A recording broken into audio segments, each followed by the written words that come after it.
I wonder if, like me, you when you think of Wagner on an average day, and you think of a bombastic bore of whom you're tired, and then the moment a bar of Parsifal or Tristan comes on and you start to listen, you remember why it is that he has such power over you, that he ought not to, just because he was such a prolix and bombastic writer, and so full of himself, and so kind of mostly mean to people. He had a rather impish, gleeful sense of humor, which was often cruel.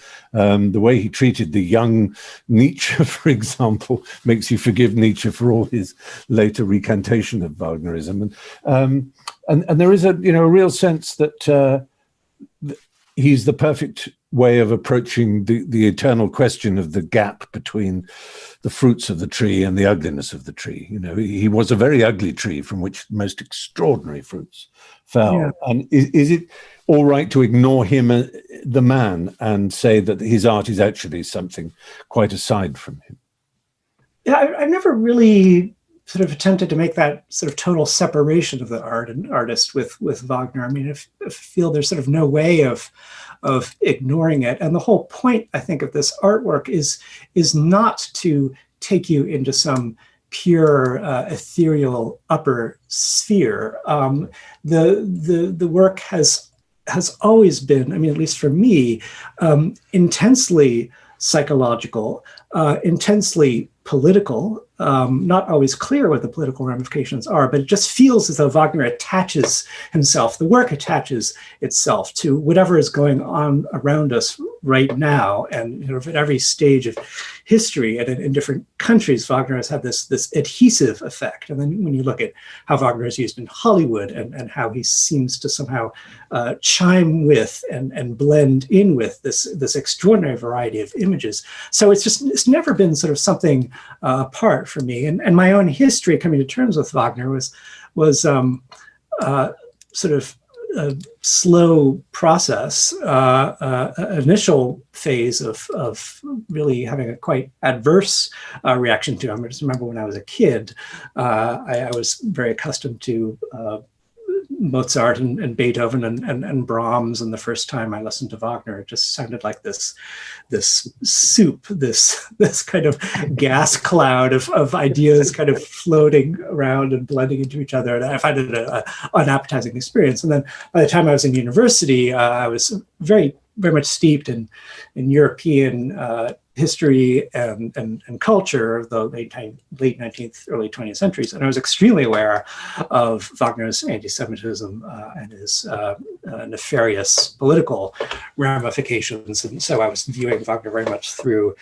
just purely as a kind of problem of intellectual history. And it wasn't until somewhat later that I found a more personal relationship with the music. And so just, from the start, it's just all been packed together. It's just been sort of, Wagner, his life, the context in which his work came into being, and then sort of all the subsequent history. It's just, and this actually makes it just more interesting. In fact, it's sometimes very alarming. It's deeply unsettling to confront all these different ways in which Wagner has been used. But for me, this is what my own relationship with music and with art is like. I always want to know the context. Just when I was a kid, I would just always be reading biographies and listening to sort of records where some kind of pompous narrator was telling the composer's life story, over the music. And I just always wanted to know how the music is related to the society around it. And this has been kind of and of course, in his own writings, he correctly noted that by using mythology, you were never going to go into a dated world, that it was always going to be fresh and always going to be accessible because it was outside his own time and therefore can be appropriated to any time, which is one of the great tricks, isn't it?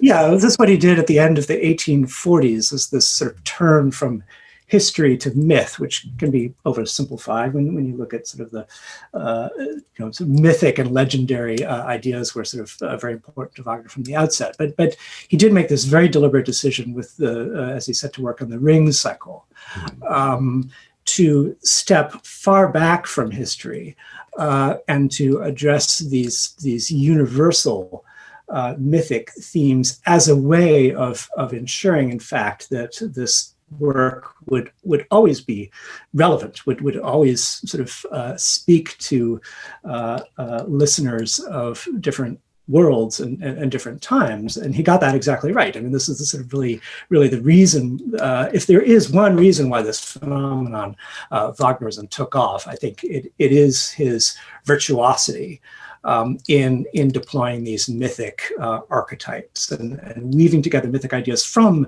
different traditions, because, the Ring is